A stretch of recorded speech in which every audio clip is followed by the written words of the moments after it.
வணக்கம் அன்பு தம்பிகளே தங்கைகளே, நான் உங்கள் கோவில்பட்டி மாடசாமி. மாணவ கண்மணிகளே, இன்றைக்கு தினம் ஒரு கணக்கு நாள் 36. மாணவ கண்மணிகளே, இன்றைக்கு கணித பகுதியில் அளவியல் சம்மந்தமான கணக்கு இன்னைக்கு பார்க்க போகிறோம். ஒரு மாணவர் ஒருத்தர் எனக்கு கமெண்ட்டில் அளவியல் பாடம் கொஞ்சம் சொல்லிக் கொடுங்க சார் அப்படின்னு சொல்லி கேட்டிருந்தார். இந்த அளவியல் பகுதி ரொம்ப ரொம்ப முக்கியமான பகுதி. அளவியல் ஆங்கிலத்தில் இதை மென்சுரேஷன் அப்படின்னு சொல்லுவாங்க. மென்சுரேஷன் அப்படின்னு சொல்லுவாங்க. இந்த அளவியல் கணக்கு இருக்குது பார்த்தீங்களா, இதில் இருந்து ஒரு டிஎன்பிஎஸ்சிக்கு ஒரு 3 கேள்விகள் அல்லது 2 கேள்விகள் கட்டாயமாக வரும். பொதுவாகவே இந்த மாணவர்கள் இந்த அளவியல் கணக்கை ஸ்கிப் பண்ணிட்டு போவாங்க. அது சரியாக போட தெரியாமல் அதை விட்டுட்டு போவாங்க. நல்லா புரிஞ்சுக்கோங்க மாணவ கண்மணிகளே. பொதுவாக டிஎன்பிஎஸ்சியில் பாஸ் ஆகி ஒருத்தர் கவர்மெண்ட் வேலை கிடைச்சி அரசு அலுவலகத்தில் போய் உட்கார போகிறாரு அப்படின்னாக்க, அதை நிர்ணயிக்கக்கூடிய பலம் வாய்ந்த கேள்விகள் கணித கேள்விகள் தான். கணிதத்தில் யார் ஒருத்தர் 25க்கு 20க்கு மேலே ஸ்கோர் பண்ணுறாங்களோ அவங்க தான் போய் அரசு அலுவலகத்தில் உட்கார முடியும். இது எப்பயுமே நடந்துக்கிட்டு இருக்க, வழக்கமாக நடந்துக்கிட்டு இருக்கிறது. இதில் இந்த அளவியல் பகுதியில் இருக்க ஒரு 2 கணக்கோ ஒரு 3 கணக்கோ விட்டுட்டு வந்துட்டீங்கன்னா நீங்கள் அந்த கட்டாப்பில் கொஞ்சம் பின்னால் போகிறதுக்கான வாய்ப்புகள் இருக்குது. அதனால் கணக்கில் 25க்கு 24 கட்டாயமாக எடுத்துடணும். அப்படி எடுக்கணும் அப்படின்னாக்கா அளவியல் பகுதியை நல்லா படிக்கணும். சரி, இப்போ கவனிங்க. இந்த அளவியல் ஏற்கனவே அருண் அகாடமியில் ஒரு 10 வீடியோ ஒரு ஒரு 9 மாதங்களுக்கு முன்னதாகவே போட்டிருக்கு. அந்த 10 வீடியோக்களில் அளவியல் சம்மந்தமான 2D 3Dன்னு சொல்லுவாங்க. அளவியலை 2D 3D அப்படின்னாக்கா இரு பரிமாணம், முப்பரிமாணம் அப்படின்னு சொல்லி டைமென்ஷனல் அப்படின்னு சொல்லி சொல்லுவாங்க. அந்த 2Dயில் வர்றது என்ன, 3Dயில் வர்றது என்னங்கிறது எல்லாம் அடிப்படையிலேருந்து அழகாக சொல்லி கொடுத்துருக்கேன். இப்போ நம்ம 10 வீடியோ இருக்குது. அந்த 10 வீடியோ எப்படி இருக்குது அப்படின்னாக்கா, சதுரம் செவ்வகத்துக்கு ஒரு வீடியோ, முக்கோணத்துக்கு 2 வீடியோக்கள், சாய் சதுரம் சரிவகம் இணைகரம் இதுக்கு ஒரு வீடியோ, வட்டம் அரைவட்டம் கால்வட்டம் வட்டக்கோண பகுதி, இந்த கீழே அடியில் இருக்குல்ல இந்த வட்டக்கோண பகுதி, இதுவும் அது கூட சேர்ந்து இது எல்லாம் சேர்ந்து இதில் ஒரு வீடியோ இங்கே போயிடும். அப்போ மொத்தம் 5+1 6 வீடியோ இந்த 2Dயில் இருக்குது. 2Dன்னு சொல்லுவோம்ல, அதில் இருக்குது. சரி, அப்புறம் அந்த வால்யூம் சம்மந்தமான 3D சம்மந்தமான கனசதுரம் கனசெவ்வகம் உருளை கூம்பு அதில் ஒரு வீடியோ, கோலம் அரைக்கோளம் அதில் ஒரு வீடியோ, மொத்தம் 3 வீடியோக்கள். இதில் ஒரு 6, இதில் ஒரு 3, 9 வீடியோக்கள் இந்த 2Dயில் 6, 3Dயில் 3, 9 வீடியோக்கள். இந்த அளவியல் கணக்கில் பை அப்படிங்கிற ஒரு மதிப்பு இருக்குது. பைனா 22/7. இதை பயன்படுத்தாமல் கணக்கை எப்படி செய்கிறது அப்படின்னு சொல்லி ஒரு வீடியோ போட்டிருக்கேன். ஸ்பெஷல், இந்த வீடியோ ஸ்பெஷல். மொத்தம் இந்த 10 வீடியோ இருக்குது. இந்த 10 வீடியோவை நீங்கள் பார்த்தீங்க அப்படின்னாலுமே இன்றைக்கு சொல்லித்தரது மாதிரி இருக்கும். ரொம்ப அழகாக அருமையாக நல்லா புரியும். அந்த 10 வீடியோ நீங்கள் பார்த்துட்டீங்க அப்படின்னாக்கா அளவியலில் நீங்கள் எல்லா வகையான கணக்கு கேட்டாலும் செஞ்சிடலாம். அதுக்கு நீங்கள் என்ன செய்யணும் அப்படின்னாக்க, நம்மளுடைய இந்த வீடியோவோட டிஸ்கிரிப்ஷனில் அந்த 10 வீடியோக்களுடைய லிங்க் கொடுத்துருக்கேன். அந்த லிங்க் கொடுத்துருக்கேன். நீங்கள் டிஸ்கிரிப்ஷனில் போய் அந்த லிங்க்கை டச் பண்ண உடனே அந்த பிளேலிஸ்ட்டில் போய் 10 வீடியோவும் உங்களுக்கு காட்டும். அந்த 10 வீடியோவை பார்த்துட்டு அதுக்கு பிறகு நம்ம இன்றைக்கு நடத்துகின்ற இந்த பாடத்தை பாருங்கள். 2Dயில் ஒரு வீடியோவும் 3Dயில் ஒரு வீடியோவும் 2 வீடியோ போடலாம்னு இருக்கேன். இன்றைக்கி 2Dயில் 2Dனா ஒன்றும் இல்லை மாணவ கண்மணிகளே, அதாவது இரு பரிமாணம், சதுரம் செவ்வகம் முக்கோணத்தில் செங்கோண முக்கோணம், அசமவக்க முக்கோணம், இரு சமவக்க முக்கோணம் அந்த வகைகள், அப்புறம் சாய் சதுரம் சரிவகம் இணைகரம், வட்டம் அரைவட்டம் கால்வட்டம் வட்டக்கோண பகுதி, இதுதான் இந்த 2Dயில் வரும். இதை எல்லாத்தையும் கவர் பண்ணுற மாதிரி இன்றைக்கி ஒரு 10 கணக்கு அருமையான கணக்கு எடுத்து வந்திருக்கேன். அந்த 10 கணக்கையும் நம்ம பார்ப்போம். இப்போ வகுப்புக்குள்ளே போவோம் மாணவ கண்மணிகளே. கவனிங்க, முதல் கணக்கு. ஒரு சதுரத்தின் மூலை விட்டம் 20 சென்டிமீட்டர் எனில் அதன் சுற்றளவு காண்க. ரொம்ப அருமையான கணக்கு. மாணவ கண்மணிகளே, இன்றைக்கி நம்ம எடுத்து வந்திருக்க 10 கணக்குகளுமே சும்மா லேசாக அப்படியே சூத்திரத்தை டக்குன்னு போட்டதும் அப்படியே கொண்டு வர மாதிரிலாம் இல்லைங்க. அதில் ஒவ்வொரு கணக்குலேயும் ஒரு ட்விஸ்ட் இருக்கும், ஒரு ஒரு ஒரு ட்விஸ்ட் இருக்கும். அதை நீங்கள் புரிஞ்சு அது மாதிரி தான் நீங்கள் போட வேண்டியிருக்கும். கணக்கு எல்லாமே இது டிஎன்பிஎஸ்சியில் அடிக்கடி கேட்ட ப்ரீவியஸ் இயர் கொஸ்டின் பேப்பர்லேருந்து எடுத்து வந்திருக்கு. நல்லா கவனிச்சுக்கோங்க. ஒரு சதுரத்தினுடைய மூளை விட்டம் கொடுத்துருக்காங்க 20 சென்டிமீட்டர். அதனுடைய சுற்றளவு கேட்குறாங்க. முதல்ல என்ன செய்வோம், ஒரு சதுரம் ஒரு படம் போட்டுக்குருவோம். இப்போ பாருங்கள், அந்த இருக்குது. இது ஒரு சதுரம். இந்த சதுரத்தினுடைய மூளை விட்டம் கொடுத்துருக்காங்க. இதுதான் டி, டயகோனல்னு சொல்லுவோம், டி. இது ஏ, இது ஏ, இதுவும் ஏ, இதுவும் ஏ, எல்லாம் 4 பக்கமும் சமமாக இருக்கும். அதே சதுரம். ஓகேவா? இப்போ நமக்கு சுற்றளவு கண்டுபிடிக்க 4a சூத்திரம் தெரியும். இதில் ஏங்கிறது பக்கம். ஏ அப்படின்னா என்ன அர்த்தம்? ஒரு பக்கம். இதில் பக்க அளவு நேரடியாக கொடுக்கல. அதுதான் இதில் உள்ள ட்விஸ்ட்டு. இப்போ பக்க அளவை நம்ம கண்டுபிடிக்கணும். கவனிங்க, பக்க அளவை எப்படி கண்டுபிடிக்கிறேன் அப்படின்னு நல்லா கவனிச்சுக்கிட்டே வாங்க. இப்போ இங்கே பாருங்கள், மூளை விட்டம் ஒரு சதுரத்தினுடைய மூளை விட்டம் என்னென்னா a√2. இதுதான் ஒரு சதுரத்தினுடைய மூளை விட்டம். இது சூத்திரம். நல்லா கவனிச்சுக்கோங்க, இது சூத்திரம். இப்போ நல்லா கவனிங்க, a√2 இருக்கு பார்த்தீங்களா? அது எந்த சதுரமாக இருக்கட்டும், a√2 ஈக்குவல் இந்த சதுரத்தில் என்ன கொடுத்துருக்காங்கன்னா 20 சென்டிமீட்டர்னு கொடுத்துருக்காங்க. இந்த a√2 என்பது 20 சென்டிமீட்டர். இதிலிருந்து ஏ கண்டுபிடிக்கணும். அப்போ ஏ ஈக்குவல் எவ்வளவு அப்படின்னாக்க, இந்த பக்கம் இருக்க இந்த √2 வகுத்தல் போகுமா, /√2. இப்போ 20/√2 அப்படின்னு இருக்கா? இப்படி இருந்தால் என்ன செய்யணும்னா, கணிதத்தில் இந்த மாதிரி மேலே ஒரு நம்பரு கீழே இந்த மாதிரி ரூட் நம்பர் இருந்துச்சு அப்படின்னாக்க, இந்த விகிதமுறு எண்கள் அப்படிங்கிற பகுதியில் நல்லா தெளிவாக இருக்கும். அது படிக்காதவங்க இப்போ இங்கே புரிஞ்சுக்குங்க. மேலையும் கீழையும் √2வால் பெருக்கிடுவோம். மேலையுமே கீழையுமே √2வால் பெருக்கிடுவோம். கணிதத்தில் ஒரு முக்கியமான விதி இருக்குது. ஒரு நம்பரை இந்த மாதிரி பின்னமாக இருந்துச்சுன்னா மேலையும் கீழையும் ஒரே என்னால் பெருக்குன்னா அதனுடைய மதிப்பு மாறாது. ஓகே, இப்போ கவனிங்க, இங்கே வருங்க. இதுக்கு என்ன விட வரும்னா 20√2 இங்கே பாருங்கள், ஒரு ரூட்டுக்குள்ளே இருக்க நம்பரையும் இன்னொரு ரூட்டுக்குள்ளே இருக்க நம்பரையும் ரெண்டையும் பெருக்கணும்னா ரூட் இல்லாமல் வெளியே வந்துடும் 2. புரியுதுங்களா? எல்லாம் ஒவ்வொரு ஸ்டெப்பையும் நல்லா புரிஞ்சுக்கிட்டே வாங்க. இப்போ இந்த 2க்கும் இதுக்கும் அடிச்சுருவோம் 10√2. அப்போ ஏ எவ்வளவு தெரியுமா? இந்த சதுரம் நம்ம கொடுத்துருக்க சதுரத்தினுடைய 20 சென்டிமீட்டர் மூளை விட்டம் உள்ள ஒரு சதுரத்தினுடைய ஏ எவ்வளவு அப்படின்னாக்க 10√2. ஓகேவா?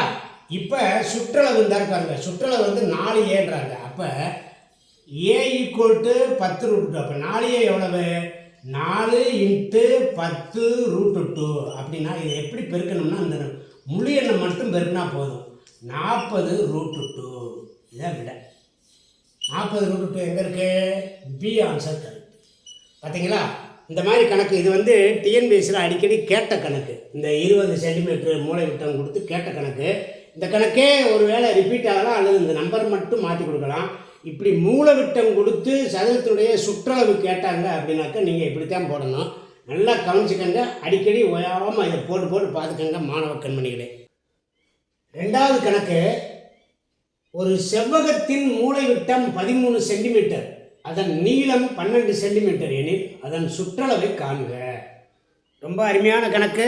நம்ம அருண் அகாடமியில் சொல்லித்தர கணக்கு எல்லாமே TNPSC group 4, group 2, group 1 previous இயரில் கேட்டது. அதனால் நல்லா கவனிச்சுக்கோங்க. எல்லாம் அழகாக சொல்லித்தரேன், நல்லா கவனிங்க. இப்போ ஒரு செவ்வகத்தினுடைய மூளை விட்டம் 13 சென்டிமீட்டர்னு கொடுத்துருக்காங்க. இப்போ ஒரு செவ்வகம் படம் போட்டுருவோம். ஒரு செவ்வகம், இந்த செவ்வகத்தினுடைய மூளை விட்டம்னா இதுதான் மூளை விட்டம். இது செவ்வகத்துக்கு இந்த பக்கம் லென்த்து நீளம், இந்த பக்கம் பிரெத் அகலம். இது மூளை விட்டம் டி, மூளை விட்டம். இது ஒரு செங்கோண முக்கோணத்தை அமைக்கும் அப்படிங்கிறத தெரிஞ்சுக்கங்க. ரைட்டு. இப்போ இதனுடைய அளவு கொடுத்துருக்காங்க 13 சென்டிமீட்டர்னு கொடுத்துருக்காங்க. 13 சென்டிமீட்டர். ஓகே, இப்போ இங்கே கவனிங்க. நம்மளுக்கு என்ன கேட்டிருக்காங்கன்னா சுற்றளவு கேட்டிருக்காங்க. ஒரு செவ்வகத்தினுடைய சுற்றளவு கண்டுபிடிக்க சூத்திரம் என்ன அப்படின்னாக்க ஈக்குவல் டு 2 × L+B. எல்லையும் பியும் கூட்டிட்டு 2ஆல் பெருக்கணும். இப்போ இதில் எல் அளவு இருக்கு பாருங்க. எல் எவ்வளவு கொடுத்துருக்காங்க? நீளம் வந்து 12 இது கொடுத்துட்டாங்க. இது வந்து 12 சென்டிமீட்டர். இந்த பி இருக்குது பார்த்தீங்களா, இதுதான் நமக்கு தெரியலை, இந்த அளவு தெரியல. இதை கண்டுபிடிக்கணும்னா பித்தாகரஸ் தேற்றத்தின்படி இந்த மாதிரி செங்கோண முக்கோணத்தை அமைக்கின்ற முக்கோணம் இருந்துச்சுனாக்கா அதில் இந்த d² இருக்கு பார்த்தீங்களா, இந்த கர்ணம் பக்கத்தினுடைய ஸ்கொயர் வந்து இந்த பக்கத்தையும் ஸ்கொயர் பண்ணி இந்த பக்கத்தையும் ஸ்கொயர் பண்ணி கூட்டினா கிடைக்கும். இப்போ கவனிங்க, நம்மளுக்கு இந்த கணக்குப்படி என்ன கொடுத்துருக்குன்னா d = d கொடுத்துருக்கு. இந்த செங்கோண முக்கோணத்தில் d = என்னன்னா √L² + B² சொல்லி ஒரு சூத்திரம் இருக்குது. இதான் வந்து இங்கே நீங்கள் படிக்க வேண்டியது. ஓகேவா? இப்போ நான் நேரடியாக கணக்கை டெரிவேட் பண்ண போகிறேன். இப்போ நமக்கு d கொடுத்துருக்காங்க. இப்போ கவனிங்க, இந்த பித்தாகரஸ் தேற்றத்தின்படி 13² = L² எவ்வளவு? 12² + B². இதிலிருந்து நம்ம இப்போ நமக்கு தேவைப்பட்டதை கண்டுபிடிக்க போகிறோம். இப்போ கவனிங்க, B² நமக்கு வேணும்னு வச்சுக்கோங்க. B² = இந்த 13² பெரிய நம்பராக இருக்கா, 13² - 12². இது ஈக்குவல் டு 13ஆல் பெருக்கினீங்கன்னா 169 மைனஸ் 12 144. நல்லா கவனிச்சுக்கோங்க. 13ஓட ஸ்கொயர் வந்து இது, 12ஓட ஸ்கொயர் இது. இது ரெண்டையும் கழிச்சிங்க அப்படின்னாக்கா 25 வரும். இப்போ கவனிங்க, பி மட்டும் வேணும் அப்படின்னாக்கா B² வந்து 25, பி வேணும்னா √25 ஈக்குவல் டு எவ்வளவு? 5. பியோட வேல்யூ 5 கிடச்சிருச்சா? பி வந்து 5. இப்போ நமக்கு எல் எவ்வளவுன்னு தெரியும் 12, பி எவ்வளவுன்னு தெரியும் 5. இது ரெண்டையும் வச்சுக்கிட்டு நம்ம இந்த சூத்திரத்தில் போட்டுடலாமா? இந்த 2 × L+B. இப்போ நமக்கு சுற்றளவு கண்டுபிடிக்க போகிறோம். 2 × L எவ்வளவு? 12 + 5. 12 5 எவ்வளவு? 17. 2 17 எவ்வளவு? 34 சென்டிமீட்டர். எப்பயுமே சுற்றளவை அதே அளவில் சென்டிமீட்டர் மீட்டர்னால் அப்படியே கொடுக்கணும். பரப்பளவு மட்டும்தான் வந்து அதை சதுர சென்டிமீட்டர் சதுர மீட்டர்னு கொடுக்கணும். ஓகேவா? இப்போ இந்த பாருங்க 34 சென்டிமீட்டர். இதான் விட கரெக்டு. பார்த்தீங்களா? போன கணக்கு மூளை விட்டம் கொடுத்து சதுரத்தில், இந்த கணக்கு மூளை விட்டம் கொடுத்து செவ்வகத்தில். இந்த ரெண்டு கணக்கையும் நல்லா மனசில் நல்லா ஒரு 10 தடவை போட்டு பார்த்து இதை மறக்காமல் அப்படியே மனப்பாடம் பண்ணிக்கோங்க. இது மாதிரி கணக்கு ஒரு கணக்கு இந்த தடவை டிஎன்பிஎஸ்சியில் வரும். கவனிங்க, 3வது கணக்கு. ஒரு சாய் சதுரத்தின் மூளை விட்டங்கள் முறையே 10 சென்டிமீட்டர் 11 சென்டிமீட்டர் எனில் அதன் பரப்பளவு காண்க. ரொம்ப எளிமையான கணக்கு. சில மாணவர்கள் இப்போ இந்த கணக்கு கூட போட முடியாமல் ரொம்ப கஷ்டப்படுவாங்க. ரொம்ப ஈஸியாக சொல்லித்தரேன். கவனிங்க, இப்போ ஒரு சாய் சதுரத்தின் மூளை விட்டங்கள் 2 மூளை விட்டங்கள் இருக்கும். ஒன்று 10 சென்டிமீட்டர், இன்னொன்று 11 சென்டிமீட்டர். சாய் சதுரம் எப்படி இருக்கும் அப்படின்னு சொல்லி ஒரு படம் போட்டு சொல்லித்தரேன். கவனிங்க, இங்கே பாருங்கள்.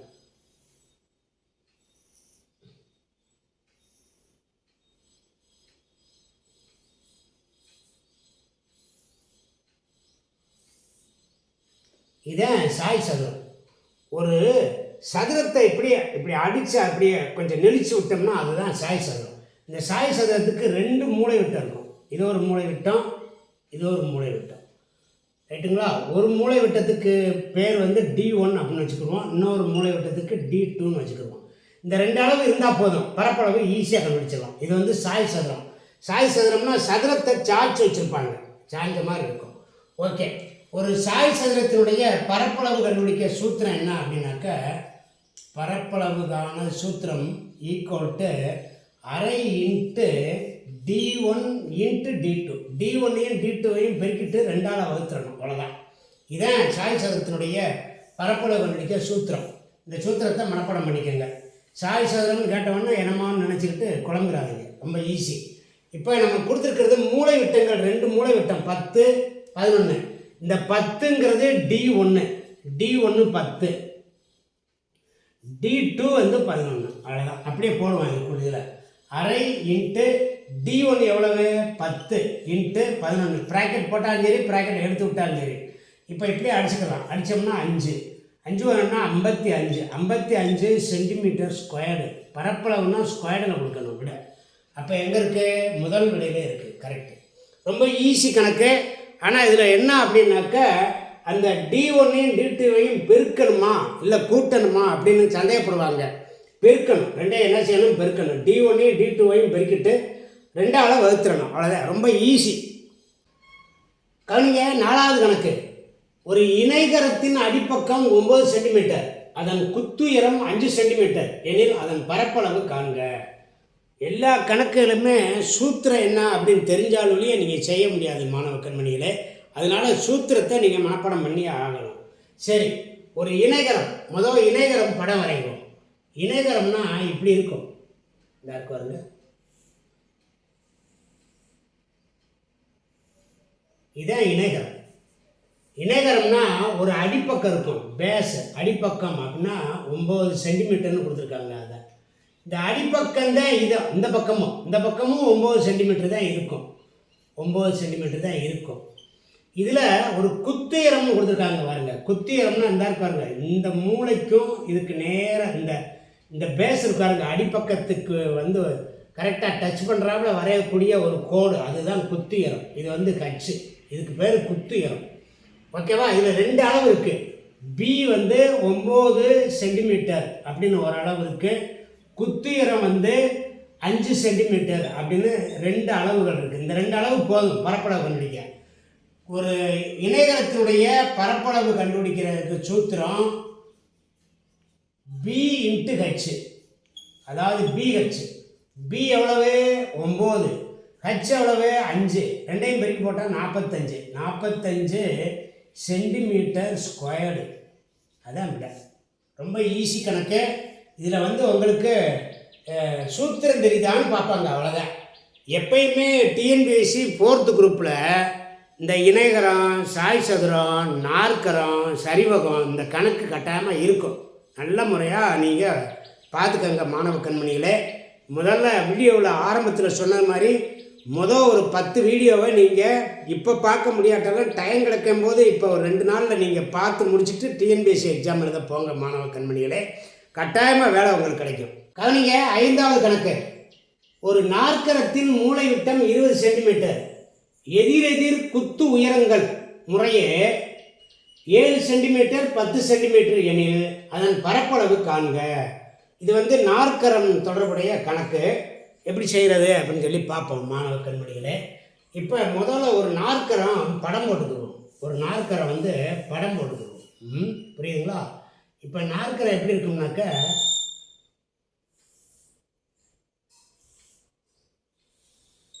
இதுதான் நாற்கரம். 4 மூலை இருக்கும் நாற்கரம். இது இந்த பாருங்க, இந்த இதுக்கும் உள்ள கோடு, இந்த கோடு தான் மூளை விட்டம். இந்த நாற்கரத்தின் மூளை விட்டம் 20 சென்டிமீட்டர் கொடுத்துருக்காங்க பாருங்க, இதுதான் மூளை விட்டம். ஓகேவா?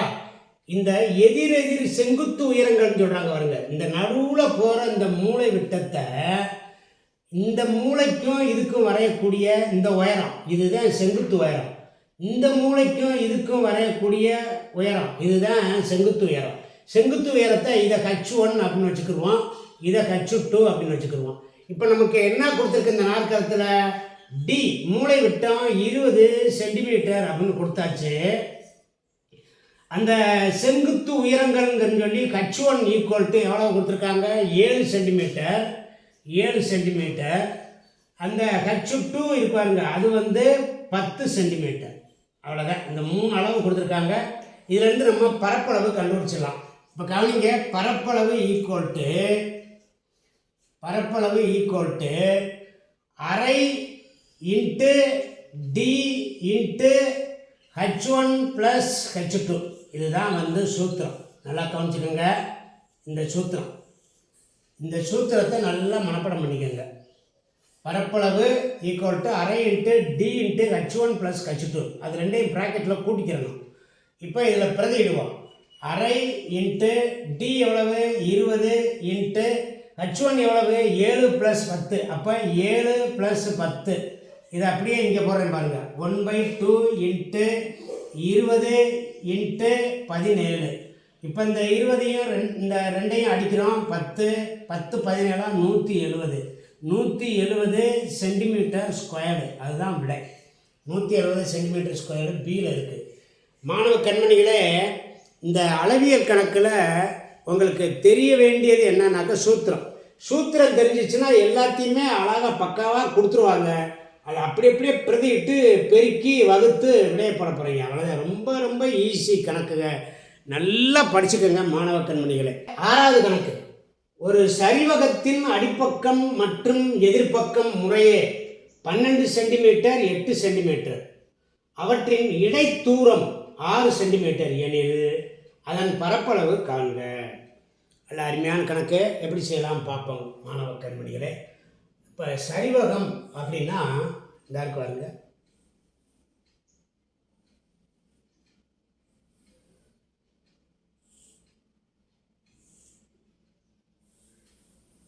இதுதான் சரிவகம். அதாவது இதில் ஒரு அடிப்பக்கம் இருக்கும். அடிப்பக்கம் வந்து ஏ,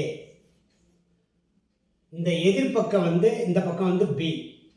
இது ரெண்டுக்கு இடை தூரம் சொல்கிறாங்க பாருங்க. அது வந்து இந்த குத்து இறந்து இந்த இருக்கு பாருங்க, இந்த உயரம். புரிஞ்சுக்கிச்சா? இது வந்து ஹெச். இப்போ என்னென்ன கொடுத்துருக்காங்க? ஏ வந்து 12 சென்டிமீட்டர், பி அது எவ்வளவு அப்படின்னாக்க 8 சென்டிமீட்டர். அந்த உயரம் இருக்கு பாருங்க ஹெச்.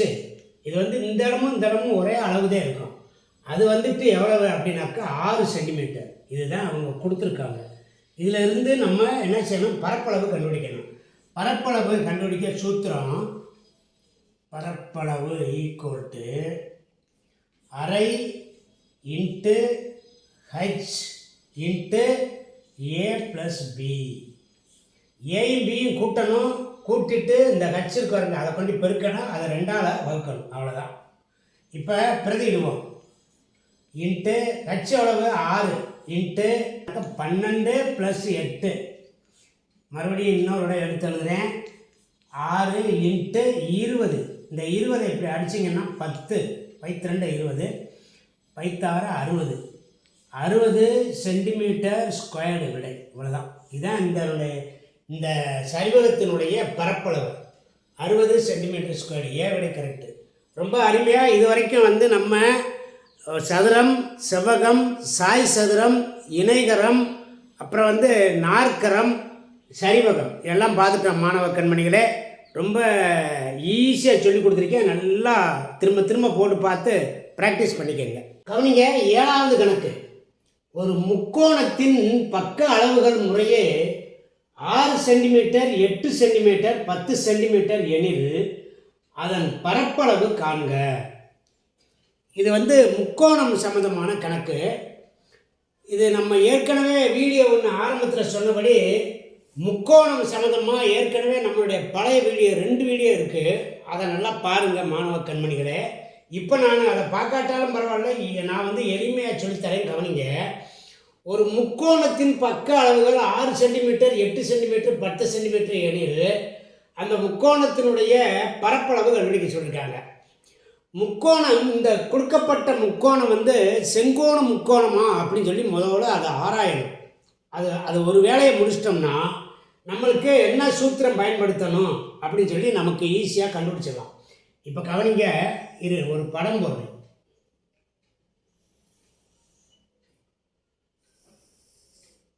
இப்போ நம்ம கொடுக்கப்பட்டுள்ள அந்த முக்கோணத்தினுடைய பக்கங்களை எழுதுவோம். அதாவது சின்ன பக்கத்துக்கு எழுதிக்கிடுவோம். அதை விட கொஞ்சம் பெரிய பக்கத்தை இங்கே எழுதிக்கிடுவோம். அடுத்து இந்த பக்கத்தை இங்கே எழுதிக்கிடுவோம். இப்படி இருக்குது. ஓகேங்களா? இப்படி இருக்கும்போது இந்த முக்கோணம் வந்து இந்த இடத்துல இன்னொன்று சொல்லிக்கிறேன். முக்கோணத்தில் பல வகை இருக்குது. அசம பக்கம் முக்கோணம், ஒவ்வொரு பக்கம் வேறு மாதிரி இருக்கும். அப்புறம் 2 பக்கம் சமமாக இருக்கும், இரு சமபக்க முக்கோணம், அப்புறம் சமபக்க முக்கோணம், அப்படிலாம் இருக்குது. இப்போ நம்ம கொடுக்கப்பட்ட முக்கோணம் என்ன முக்கோணம்னு கண்டுபிடிக்க போகிறோம். இப்போ இங்கே கவனிங்க. 6, 8, 10 இருக்கா? இது வந்து ஒரு செங்கோணத்தை உண்டாக்கி இது வந்து ஒரு செங்கோண முக்கோணமாக இருந்துச்சு அப்படின்னாக்க இதில் ஒரு சின்ன இது இருக்குது. 6 squared plus 8 squared equal to 10 squared. இதுதான் வந்து ஒரு செங்கோண முக்கோணமாக இருக்கணும்னா பித்தாகரஸ் தேற்றத்துப்படி. இப்போ இதை பாருங்கள். 6 6 36, 8 8 64, 5 5 100 வந்துருச்சா? கரெக்டாக வந்துருச்சா? அப்போ இந்த முக்கோணம் செங்கோண முக்கோணம். அப்போ இது வந்து செங்கோண முக்கோணம் அப்படின்னாக்க இப்போ கவனிங்க.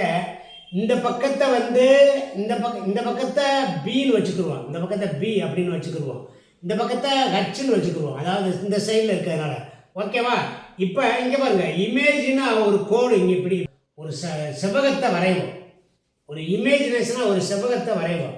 இப்போ செவ்வகத்தினுடைய பரப்பளவு சூத்திரம் என்னது? இந்த பக்கத்தையும் பெருக்குனா போதும், அப்படித்தானே? அதில் இது வந்து பாதி அளவு இருக்கா? நல்லா கவனிங்க, அதில் பாதி அளவு இருக்கா? அப்போ அரை பிஹெச் இதுக்கு வந்து விடை வந்து அரை பிஹெச். இப்போ ஒரு செங்கோண முக்கோணத்தினுடைய பரப்பளவு கண்டுபிடிக்க சூத்திரம், பரப்பளவு ஈக்குவல் டு அரை இன்ட்டு பி இன்ட்டு ஹெச்.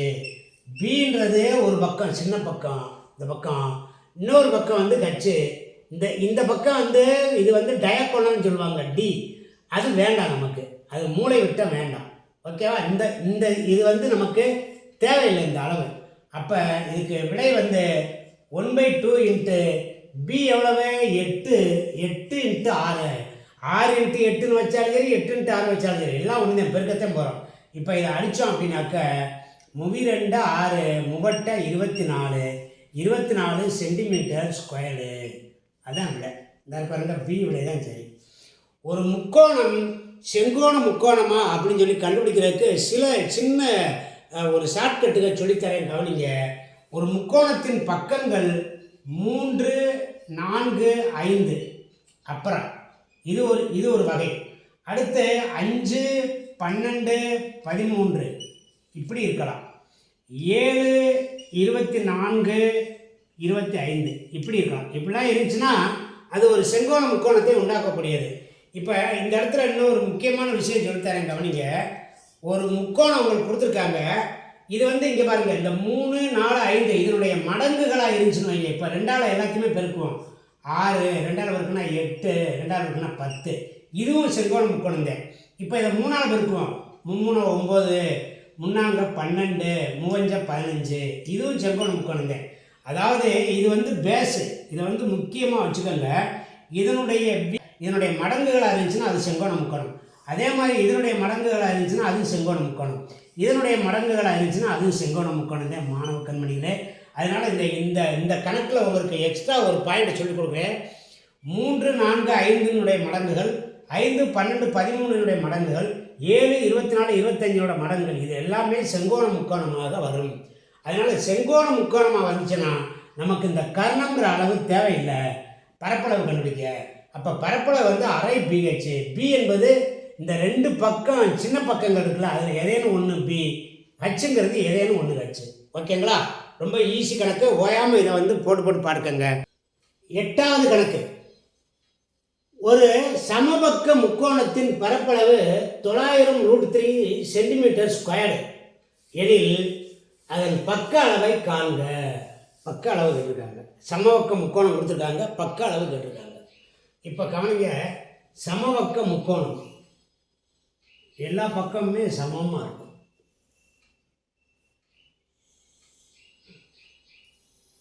இதுதான் சமபக்க முக்கோணம். இந்த பக்கம் இந்த பக்கம் இந்த பக்கம் இது வந்து ஏன்னு சொல்லுவோம். எல்லாமே சமமாக இருக்கும். ஓகே, என்ன கொடுத்துருக்காங்க? சமபக்க முக்கோணத்தின் பரப்பளவு. இப்போ கவனிங்க, ஒரு சமபக்க முக்கோணத்தினுடைய பரப்பளவு கண்டுபிடிக்க சூத்திரம் சொல்கிறேன், கவனிங்க. √3/4 இன்ட்டு a². இதுதான் சமபக்க முக்கோணத்தினுடைய பரப்பளவு கண்டுபிடிக்க சூத்திரம். நல்லா இதை மனப்பாடம் பண்ணிக்கோங்க. இந்த சூத்திரத்தை வச்சுட்டு நம்ம இந்த கணக்குக்கான விடையை கொண்டு வர போகிறோம்.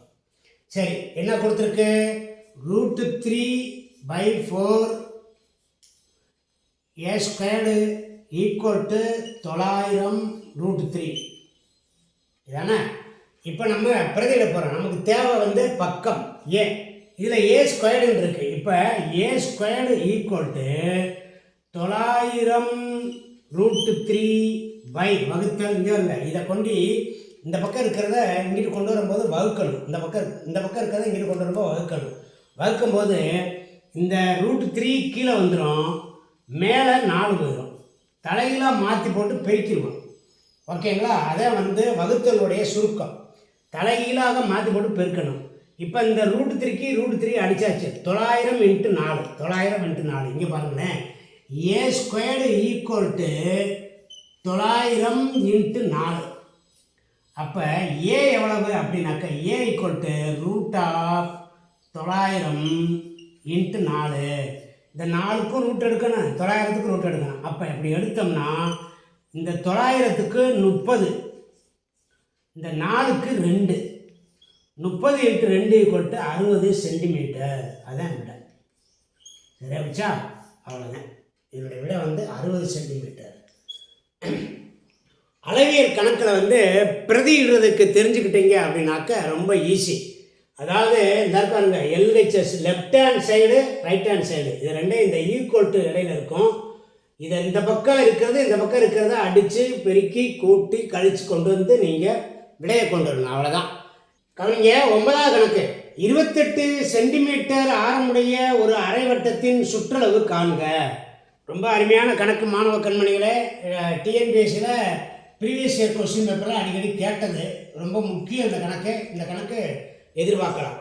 இப்போ கவனிங்க, ஒரு அரைவட்டம் அப்படின்னாக்கா இப்படி இருக்கும். இந்த பாருங்க, இதே அரைவட்டம், இது அரைவட்டம், இவ்வளோதான். இதே அரைவட்டம். இந்த அரைவட்டத்தில் என்ன கேட்டிருக்காங்கன்னா சுற்றளவு கேட்டிருக்காங்க. இப்போ பாருங்கள், இங்கேருந்து இந்த இருக்காங்க இது நடுவு பகுதி வரைக்கும் ஒரு ஆரம். இப்போ சுற்றளவுனா இந்த பகுதி இருக்காருங்க, இங்கே ஆரம்பித்து இப்படி சுற்றி ஒரு அரை வட்டத்தை சுற்றி இந்த ஆரை கிராஸ் பண்ணி மறுபடியும் இந்த ஆரை கிராஸ் பண்ணி வந்தோம்னாத்தே இதுதான் சுற்றளவு. இந்த சுற்றளவு கண்டுபிடிக்கிறதுக்கு சூத்திரம் ஒன்று இருக்குது. சூத்திரம் அரைவட்டத்தின் சுற்றளவு கண்டுபிடிக்க சூத்திரம் =r + 2r. இதனால் மனப்பாடம் பண்ணி வச்சுக்கோங்க. r + 2r. இப்போ இதில் 28 சென்டிமீட்டர் கொடுத்துருக்காங்க. அப்படியே பிரதிடுவோம். 22/7 × 28 கூட்டல் 2 × 28. இப்போ பாருங்கள், இதை தனியாக செய்யணும், இதை அடிங்க 4 22 88 கூட்டல் இது 56 = 144 சென்டிமீட்டர் அப்படிங்கிறது இதனுடைய சுற்றளவு. விடை பியில் இருக்குது. நல்லா கவனிங்க மாணவ கண்மணிகளே.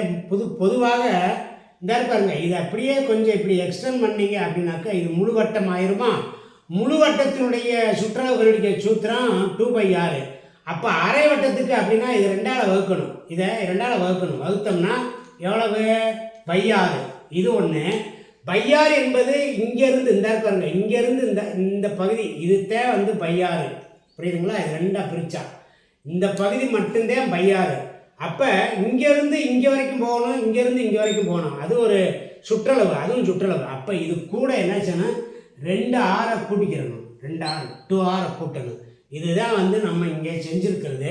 இந்த கணக்கு கொஞ்சம் ஒரு வித்தியாசமான கணக்கு. நல்லா பயிற்சி பண்ணிக்கோங்க மாணவ கண்மணிகளே. கவனிங்க, 10வது கணக்கு. 18 சென்டிமீட்டர் ஆரமுள்ள ஒரு வட்டக்கோண பகுதியின் மையக்கோணம் 140 டிகிரி எனில் அதன் வில்லின் நீளம் காண்க. வட்டக்கோண பகுதி புதுசாக இருக்குன்னு நினைக்கிறீங்களா மாணவ கண்மணிகளே? வட்டத்தில் வர்ற கணக்கு தான் இது. ப்ரீவியஸ் இயரில் கேட்ட கணக்கு. சரி, ஓகே. இப்போ இந்த கணக்கை எப்படி செய்கிறதுன்னு பார்ப்போம். வட்டக்கோண பகுதி அப்படின்னா இங்கே பாருங்கள், உங்களுக்கு ஈஸியாக புரிகிற மாதிரி சொல்லித்தரேன். இங்கே கவனிங்க, இப்படி ஒரு வட்டம் இருக்குதுன்னு வச்சுக்கோங்க. இந்த வட்டத்தில் இதுதான் மையம், ஆரம் உள்ள மையம். இதில் இந்த பகுதி இருக்காருங்க, இதுதான் இந்த இருக்காருங்க, இதுதான் வட்டக்கோண பகுதி. இப்போ இங்கே பாருங்கள், இந்த இதை நான் இங்கே கொண்டு போய் அதை உங்களுக்கு பெருசாக காட்டுறேன் பாருங்கள். இதே வட்டக்கோண பகுதி. இந்த பாருங்க, இது வட்டக்கோண பகுதி. வட்டக்கோண பகுதியினுடைய வில்லின் நீளம்னாக்க வில்லு அப்படிங்கிறது இந்த பாருங்க, இந்த பகுதி இங்கேருந்து இங்கே வரைக்கும், இந்த பாருங்க, இங்கேருந்து இங்கே வரைக்கும் இதுதான் வில்லின் நீளம். அந்த வில்லின் நீளத்தை எல்லுன்னு சொல்லுவோம், எல் அப்படின்னு சொல்லுவோம். ஓகேங்களா? இந்த 2 பகுதி ஆரம். இது 2 பகுதி ஆரம், பெருசாக போட்டிருக்கேன். இது ஆரம். ஓகேவா? ரைட். இப்போ வட்டக்கோண பகுதியினுடைய வில்லின் நீளம் கண்டுபிடிக்க சூத்திரம். வில்லின் நீளம் கண்டுபிடிக்க சூத்திரம் L = degree by 360 degree 360 degree × 2/r. அவ்வளோதான். இதுக்கு கொஞ்சம் விளக்கம் சொல்லியிருக்கேன், கவனிங்க. இந்த வில்லின் நீளத்தை கட் பண்ணி எடுத்துருக்கோமா, இது மொத்தத்தில் சுற்றளவு வந்து 2/6. அந்த 2/6ல் இந்த பகுதி மட்டும் நம்ம கட் பண்ணி எடுத்திருக்கோம். இந்த பகுதி மட்டும் அதுதான் டிகிரின்னா நம்ம கொடுத்துருப்பாங்க மையக்கோணம் அப்படின்னு கொடுத்துருப்பாங்க. இந்த மையக்கோணம் தான், இந்த கோணம் தான் 140 டிகிரின்னு கொடுத்துருக்காங்க. டிகிரி அதாவது தீட்டா டிகிரி பை 360 இன்ட்டு 2/6. இதுதான் இதுக்கான சூத்திரம். மில்லி நீளம் கண்டுபிடிக்க. இப்போ அப்படியே பிரதியிட போகிறேன். தீட்டா டிகிரின்றது என்ன கொடுத்துருக்காங்க? 140. 140 பை 360 இன்ட்டு 2 இன்ட்டு 22/7 இன்ட்டு 18. இதை வந்து ஆரம்பம் கொடுத்துருக்காங்க 18. அவ்வளோதான். இதை அடித்து போட்டால் விட இந்த சைவர் முதல் அடிச்சுருவோம். 7 2 14, 18 2 36. இந்த 18 வந்து இந்த 18ஐயும் இந்த 18ஐயும் அடிச்சிருவோம். இது கீழே இருக்குது மேலே இருக்குது. இந்த 7ஐயும் இந்த 7ஐயும் அடிச்சிருவோம். 2 22 மிச்சம் இருக்குது. 2 22 பெருக்குனீங்கன்னா 44 சென்டிமீட்டர். 44 சென்டிமீட்டர். இதுதான் விட. எங்கே இருக்குது? ஏ விடை கரெக்டு. ஓகேங்களா மாணவ கண்மணிகளே? இந்த வில்லி நீளம் இது தொடர்பான நம்ம ஒரு வீடியோ வந்து இதுக்கு முன்னாடி சொன்னேன்லாம் ஆரம்பத்தில். அதில் அந்த வீடியோவில் வில்லி நீளம் கண்டுபிடிக்கிறதுக்கு அதுக்கு இந்த இதுக்கு பரப்பளவு கண்டுபிடிக்கிறது எல்லாமே இருக்குது. நல்லா நீங்கள் அதை படிச்சுக்கோங்க மாணவ கண்மணிகளே. இன்றைக்கு டிஎன்பிஎஸ்சி குரூப் 4 நோக்கி நீங்கள் அளவியல் பகுதியில் ஒன்றும் தெரியாமல் இருந்தீங்க அப்படின்னாக்கா இன்றைக்கி சொல்லிக் கொடுத்த இந்த ஒரு வீடியோ, ஏற்கனவே போட்டிருந்த 10 வீடியோ, அதை இந்த 11 வீடியோவும் பார்த்துருங்க. நாளைக்கு உங்களுக்காக சிறப்பாக 3D உள்ள ஒரு வீடியோவும் போடுறேன் நான். அது உடனே நாளைக்கு போட்டாக்கா நாளைக்கே நீங்கள் பார்த்துடலாம். இப்போ மாணவர்கள் வந்து நம்மளுடைய அருண் அகாடமியில் போய் பிளேலிஸ்ட்டை தேடிக்கிட்டு இருக்கக்கூடாது அப்படிங்கிறக்காக இந்த வீடியோவோட லிங்க்லேயே கீழே டிஸ்கிரிப்ஷனில் லிங்க்கில் இந்த 10 வீடியோவும் வர்றது மாதிரி கொடுத்துருக்கேன். உடனே படிச்சிருங்க. இதில் இருந்து நீங்கள் ஒரு 3 கேள்வி அல்லது 2 கேள்வியை வந்து எதிர்பார்க்கலாம். டிஎன்பிஎஸ்சியில் ஒரு பகுதியிலேருந்து இத்தனை கேள்வி தான் கேட்கணுங்கிற ஒரு கட்டாயம் அப்படிலாம் கிடையாதுங்க. அதிகமாகவும் அவங்க கேட்கலாம், குறையாகவும் கேட்கலாம். ஒரு 3 கொஸ்டின் வரும்னு இந்த தடவை எதிர்பார்ப்போம். அதனால் நீங்கள் நம்ம அருண் அகாடமியில் வீடியோ லிங்க்கில் கொடுத்துருக்க அந்த லிங்க்கில் போய் நீங்கள் போய் அந்த 10 வீடியோவும் பார்த்துருங்க. உங்களுக்கு டைம் கிடைக்குமோ பார்த்துருங்கன்னு சொல்லிக்கிட்டு மாணவ கண்மணிகளுக்கு நல்லாசிகளை வழங்கிக் கொண்டு இந்த வீடியோ முடிச்சுக்கிறேன். அடுத்த ஒரு வீடியோவில் சந்திப்போம்.